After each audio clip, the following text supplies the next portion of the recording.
I would like to start by introducing you and thanking you for your presence here. We have Mr. Kiran Mani with us, and Kiran sir is the Managing Director for Google's Clients and Marketing Partnerships for the Asia Pacific region. He has a long career and immense experience in leading tech units, as he has served as the Director for Marketing at Microsoft and the VP of Hardware Marketing at IBM Asia Pacific as well. He has also founded his startup Fosbury Flop, a startup that consulted on impact and innovation by connecting the dots between consumer psychology and communication technology. Currently, he's an active investor and advisor for startups focusing on technology, emerging markets, and non-profit space. Thank you so much for your time and talking to us and helping us with Learnero. Khushi, it's an absolute pleasure. Thank you for having me on this conversation. And I would consider it my privilege to actually be interviewed by such a young, dynamic, and ambitious young entrepreneur. Thank you so much. That really means a lot to me. I have a couple of questions for you. In total, there are 3 questions. I would like to start by asking you the first one, because you have been specializing in the scaling and expansion of complex operations and business units. How do you think a business aiming to expand multinationally like Learnero should structure and prepare internally to successfully expand externally? Khushi, first of all, it's great that you're already thinking about that, learning the building blocks. One of the biggest challenges that I've seen with businesses which have global ambitions is not the lack of ideas, but it's a lack of discipline. So, having done a lot of global organizations myself, I always fundamentally focus on 3 things in order to find out how do I really scale globally. My number one thing to come back and say is, especially when you try to build a global platform, is to actually figure out what not to do. Because ideas are plenty, but bankable ideas at scale are few. So if you are a startup organization where resources are scarce, where people are stretched and stressed, you have to find the balance between what to do and what to experiment. And I kind of say, keep the 80-20 rule. The quicker you come down to 80% of what you do is valuable to the core business, and 20% is about experimentation, you have hit that sweet spot. And that's a tough one to get to, isn't it? Especially when you are at a stage where the company has still not made money, so you don't even know what that 80% is important. So what I would say is experiment and fail fast, but never get stuck on a failed idea. Keep moving to the next one, because the great thing about this phase is to learn what works, but also make sure that you're not doing so many things that you don't get that opportunity to pause and find which one of these things that you're doing is a true winner, because otherwise there is just stuff that floats in. So yeah, I always have tried to make a choiceful pick of what is most important. The second one is people. You get all sorts of talented people from anywhere in the world. I think it's very important to create a platform, especially when you're thinking about globally, is I always, there's a lot of conversation these days about diversity, that you want to have a diverse leadership board and a diverse audience. I have always believed in inclusiveness, not diversity. Because I feel diversity for the sake of bringing in different people always means that, the word diverse has division written all over it. But inclusion is all about making sure that, whether people, I'll give you a very small example of inclusion when you get the global business. Not everyone speaks English as their mother tongue. Some of the most talented people in the world are those who are actually speak very well in their native languages. Just build an environment that is globally inclusive and aware of that you are patient with people who probably will not speak your language, who probably will not be in your safe wavelength. It's very important. And the second one is celebrating small successes. When you build a team, it should be one that feeds off each one's strengths.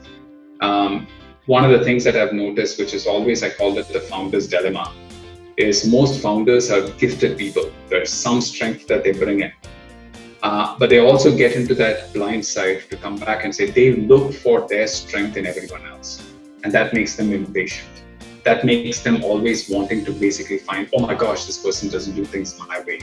There's nothing called my way. There's only a way that works for your business. So always differentiate and keep your personality separate from your business's success. Bring in people who are equally invested in that part, but then know that you have to celebrate the aspect of inclusiveness. That they bring in unique, different collaborative skills. They all have different styles to work on. And finally, my third piece is great ideas and great people. You need to be very clear on a great outcome. Always have a manageable, measurable scorecard that you and your entire management team look for. Because the only way to control a global business is having a clear scorecard. If your scorecard isn't clear, you're not setting yourself up for success.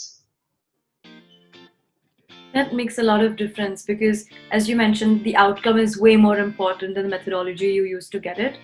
And everybody has a different methodology. So making the whole team work in one method is only going to waste other people's time if they have another way of doing it. Thank you so much for that. And as you also mentioned that inclusiveness is way more important than diversity. I think that's very, very true because a lot of companies now focus on diversity a lot. We have diversity officers as well who focus on the diversity of a company. And even Learnero has people from 12 different countries. And more than having people from different nationalities, it's important how they're contributing together to get one big outcome. That's very true. Another thing I would like to ask you is that you are the managing director for the Asia Pacific Client and Marketing Partnerships at Google. What other factors a business should consider while expanding globally in terms of marketing and financial stability? Trust. All of us, Khushi, are in business primarily because someone trusts you to do a great job of what you're doing, right? Small or large. And especially in a platform like yours, I think it's very important to understand there is a customer and then there is a customer's customer. Your customer in this case is all the teachers who come to your platform because they are basically the ones whom you serve. You're essentially saying that, hey, I'll provide you a very marketable platform for scaling your services. But then there's the customer's customer, which in this case happens to be not the teacher's students. And in both those cases, whether you work with large companies or small companies, Khushi, global businesses is all about building the factor of trust. And trust comes in when also the hand that goes hand in hand with trust is transparency. The one thing which I will guarantee you is you will 100% make mistakes. You will 100% fail your customers. But that doesn't mean that you actually lose their trust. So as long as you are able to build a global business where you establish a culture of trust and transparency, where people feel confident to come up and say that they failed, that even they go and tell their customers that we failed you and here's how we fix it, here's how we go it. You show your sincerity and transparency, that matters a lot. And I think the second piece is, look, there are many people in this world who will tell you what to do. In an environment where you work with customers, customers are always told, hey, here's what you should be doing. Here's what you should be giving in. People don't like to be talked down upon. So one of the things that I've always learned, and I've learned it the hard way, is never go to someone and tell them what they should be doing. Instead, ask them the question, how can I help you? It changes the whole paradigm.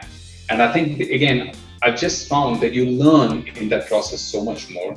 All of us are so anxious when we build a business that we try to come up with vision statements, value propositions, and we try to train our entire sales force to go and sell those visions and value propositions.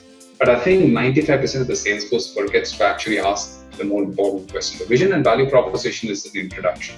But after that, what matters is how can I help? So I would just leave you with those two thoughts. To say, build an environment where trust and transparency are in your DNA. And second, always make sure that whichever customer you work with, ask the question, how can I help, before you talk a lot. Thank you so much for that. As you mentioned earlier, that trust and transparency and the second point also correlate quite a bit because as you always tell your customers that you have something to offer to them, for them, it automatically makes them have a sense of trust in you. because you are here to offer something to the other person more than getting something for yourself in that negotiation deal. So thank you so much for that. And our last question is just to get your advice for young entrepreneurs and what, according to you, should we keep in mind while working on their businesses. So, having been someone who started working at the age of 14, and have had to, in a lot of ways, I would say, in my case, Khushi, education was not what I liked to have. Education was what I could afford. So I come from a background where, I hail from a very humble background. Work was our only way to actually, come out of, call it financial independence, which is so important. Always be grateful. The fact that you are born in an era where you see unlimited possibilities is a fantastic one. And if you can accompany that with a lot of gratitude, you will never lose the joy of doing your work. I will guarantee you this. These are early days for your company, and these are early days for you as the CEO of the company. The initial phase is always one in which it's a roller coaster that you're going up, it feels really good. I guarantee you will hit a wall. You will hit a time when things get difficult. You will hit a time when you feel, I just want to leave all of this and go. And perhaps you will also hit a time where you feel that, was it all really worth my time? And those are the moments where gratitude matters. Learn to be in the moment. Learn to enjoy every bit of what you do without judging it whether it was for the good or the bad, because there's nothing called a bad moment. So one, I would say be very grateful for what you do. And the second one, which I would say is, always make time for another alternative. Don't be so invested with just because that makes this all one-dimensional, isn't it? Who knows? Many of you might become serial entrepreneurs. Many of you might take one company and make that into a multi-billion-dollar company. But guess what? Every company starts with an idea, and every idea comes from an inspiration. And inspiration happens only when you allow your brain to give it moments for getting inspired. So make time for it, right? Just don't get so immersed in your work that you're spending 18, 20 hours, which you feel the adrenaline flow at a particular age. But I will say the biggest gift that you can give yourself is the gift of time, because that's the only thing that you have in your control. So make sure that you make time to breathe. You make time to actually take in the fresh air from outside, sport, whatever, because those are the moments where inspiration steps in. Thank you so much. That makes a lot of difference. As you mentioned, when you go out and you just take the time to explore the moment, feel the moment, there are a lot of things that come to your brain that have been going on subconsciously. And once you embrace those thoughts and those feelings, a lot more develop through those particular moments. Thank you so much for your time, Kiran sir. It really means a lot to us and the whole Learnero team for your presence and your guidance to all of us. Thank you so much for being here. Thank you, and wish you and your entire team all the very best. I do believe you are onto a fantastic idea, and I wish you all a fantastic 2021 filled with hope, health, and a lot of happiness. See you too, Kiran sir. Thank you so much. Take care, guys. Bye.